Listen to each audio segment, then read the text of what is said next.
ঠাকুর আমাদের বাঁচা বাড়ার জন্য যা দিয়ে গেছেন, প্রত্যেকটা মানুষ যদি তার ঠিক মতো পালন করে চলি,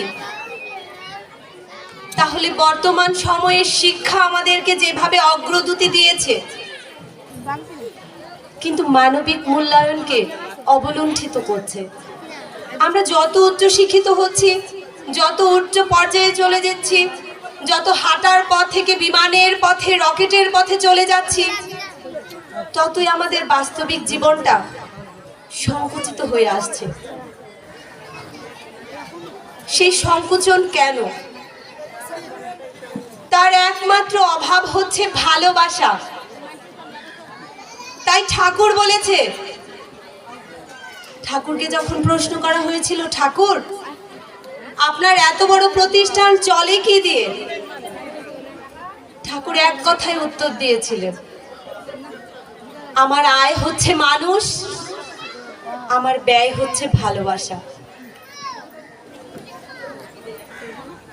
ঠাকুর এক কথায় তার সারা বিশ্ববাসী সৎসঙ্গের পরিচয় দিয়েছিলেন, আমার আয় হচ্ছে মানুষ, আমার ব্যয় হচ্ছে ভালোবাসা। সেই মানুষ কেমন? সোনার বাংলার সোনার মানুষ, যে মানুষের স্পর্শে আসলে অন্ধকুটিল দুঃখ পীড়িত মানুষ শান্তি খুঁজে পায়।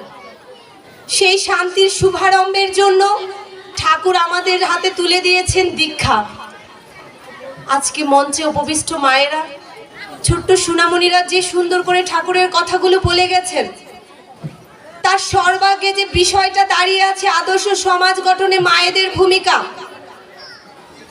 আমরা কেমন করে আদর্শ সমাজ গঠন করব?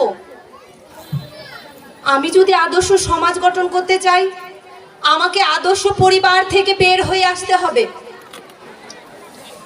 আমার কাছে আদর্শ থাকতে হবে, আমাকে আদর্শ হতে হবে। আমি নিজেই কানা, আমি আরেক কানাকে কি করে পথ দেখাবো?